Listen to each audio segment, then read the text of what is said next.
নগাঁও লোকসভাৰ উপনিৰ্বাচনক কেন্দ্ৰ কৰি তৎপৰ হৈছে বিজেপি। জাগিৰোডত অনুষ্ঠিত হয় বিজেপিৰ বৰ্ধিত কাৰ্যনিৰ্বাহক সভা। বৈঠকত অংশগ্ৰহণ মন্ত্ৰী পীযুষ হাজৰিকাৰ লগতে বিধায়ক দীপলু ৰঞ্জন শৰ্মা, ৰবীন্দ্ৰ ৰাজু, প্ৰদ্যুৎ বৰদলৈ, সুৰেশ বৰা, ৰমাকান্ত দেউৰী।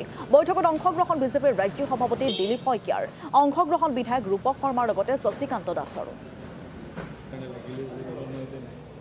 আমি তৎপৰতকৈ আমি চিৰিয়াছ। বিজেপিয়ে প্ৰত্যেকটো ইলেকশ্যন খুব চিৰিয়াছলি খেলে, লাগিলে পঞ্চায়তৰে হওক বা যিকোনো পৰ্যায়ৰ ইলেকশ্যনে হওক।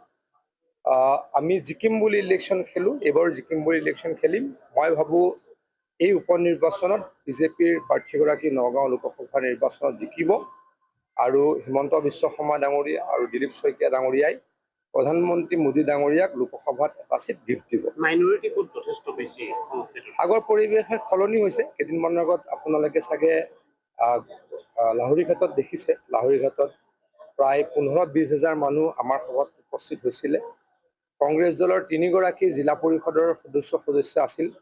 3গৰাকীয়ে কংগ্ৰেছ দল ত্যাগ কৰিছে, আমাৰ দলত যোগদান কৰিছে।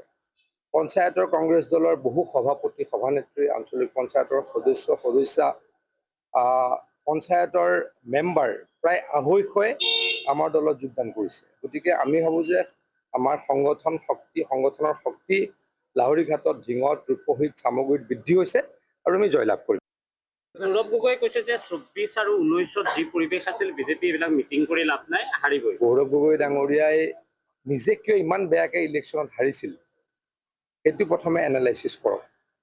তেখেতে প্ৰত্যাহ্বান জনাইছিলে, আমি অস্বীকাৰ নকৰোঁ। যোৰহাটত জিকিছিলে, জিকি বহুত ডাঙৰ ডাঙৰ কথা কৈছিলে, আমাক একেবাৰে নিঃশেষ কৰি পেলোৱাৰ হুংকাৰ দিছিল। কিন্তু নিজে কিয় 22,000 ভোটৰ ব্যৱধানত হাৰিলে যোৰহাট সমষ্টিত, তাৰ ইণ্ট্ৰস্পেকশ্যন কৰক, চিন্তা কৰক, তাৰ পাছত আমাৰ ওপৰত কথা ক'ব।